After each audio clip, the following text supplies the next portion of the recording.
Good day to you, and thank you for viewing this induction presentation for IT User Level 2.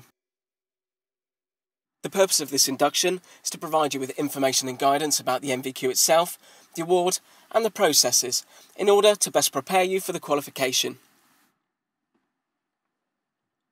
During this online induction, we will cover what is an MVQ, who's who within the MVQ process, the appeals procedure, the award structure, how you gain the award, and information and guidance. The qualification that you're undertaking is a national vocational qualification. NVQs are work-based qualifications which assess the skills and knowledge people have and need to perform their job role effectively. The qualifications are designed using a set of national occupational standards. These standards are developed by a representative industry body known as a National Training Organisation. These standards define what employees must be able to do, how well, and in what circumstances to show they are competent within a particular skill set. It is about evidencing what you already know and receiving support, training and guidance where skills gaps may be identified.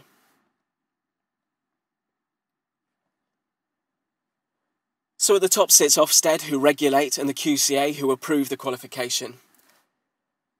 Underneath we have the Sector Skills Council, who set out the skills and knowledge required for a particular area. In this case it is IT, and the council is eSkills UK. The awarding body for this qualification is Edexcel, who will endorse the candidate's certificates. An organisation which offers MVQs is called a centre.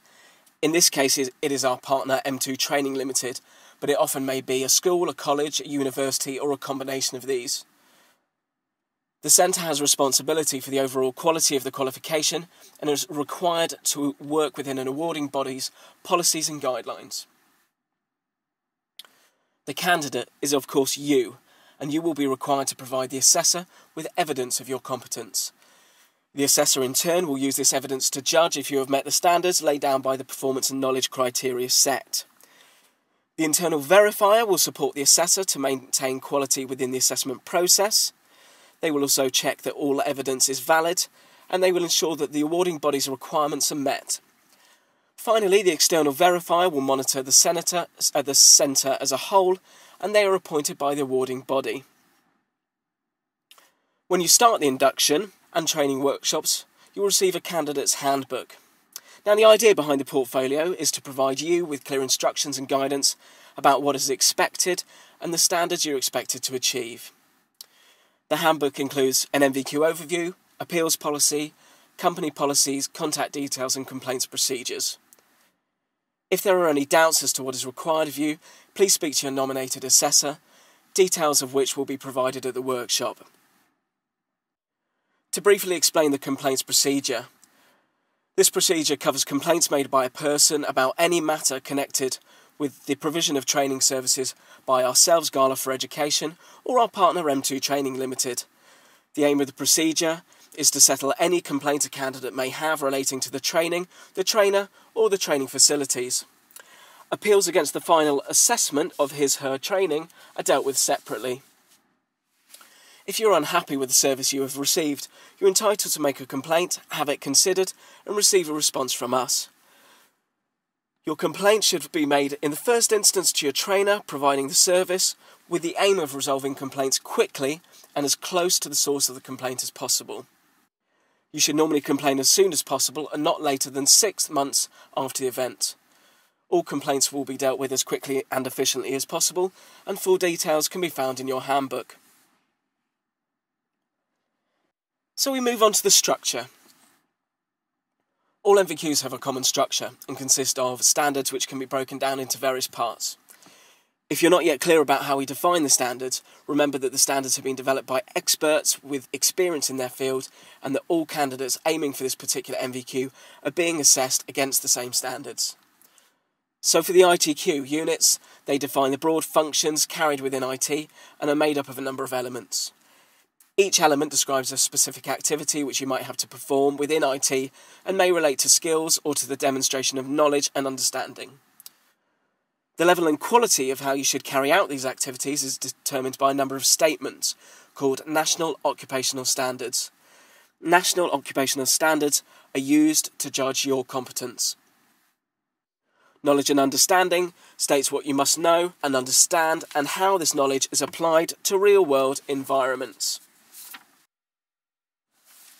Within the qualification structure, ITQ has one mandatory unit called Selective Uses of IT and 14 customised units.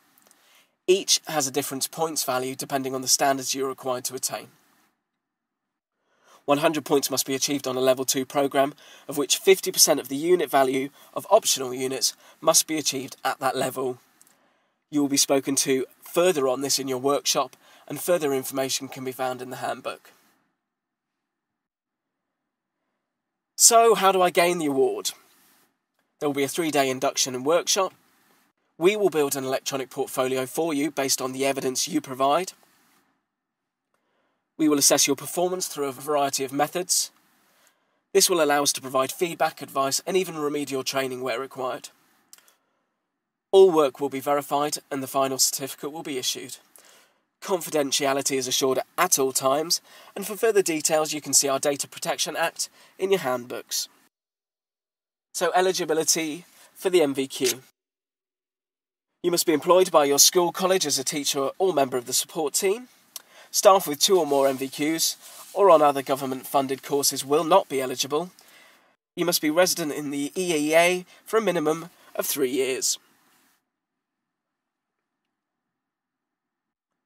So what is evidence? To claim competence for an MVQ unit, you need to gather evidence which shows you have met the standards.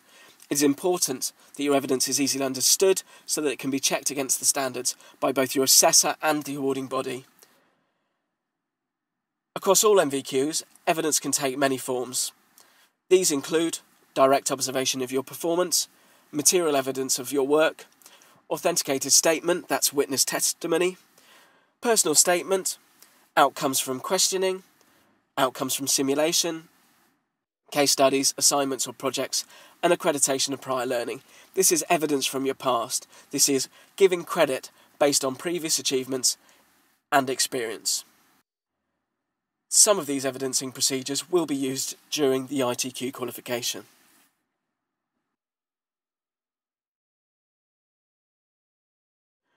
With regards to your evidence, it is important that it is valid, that it relates to the MVQ standard you are trying to prove. Your assessor will guide you through this. That it is authentic. The evidence or an identified part of it, a report for example, was produced by you. It has to be consistent, thus achieved on more than one occasion. It must be current. It must be work that you've covered, usually not more than 2 years old. It must be sufficient. It must cover all the performance and knowledge requirements laid down in the standards. Again, you will be guided by your assessor in this area. Please note you need to check carefully that your evidence covers all of the above criteria. If you are in any doubt about whether to use a piece of evidence, you should ask your assessor for guidance. Please note throughout the qualification, your assessor will support you with all these evidence requirements. So we move on to individual advice and guidance. Help is available for each candidate from the training centre, the assessment team and qualified partners. Each candidate will be allocated an assessor who will provide ongoing support to each trainee throughout the MVQ process. And if you do have any questions, please do not hesitate to speak to your trainer in one of the breaks. So, what if there are gaps in my knowledge? We will give you guidance and support on an individual basis. If you do have reading or writing difficulties, this need not be an issue, and we will provide you with individual guidance and support in a sensitive way. So we've come to the end of this induction presentation. A lot of candidates do tend to find this initial presentation extremely overwhelming. Please be assured that our team of trainers and assessors will be with you throughout the process to guide and support you throughout the qualification. Take this opportunity to immerse yourself in the world of IT and creative media and enjoy the programme. Thanks very much.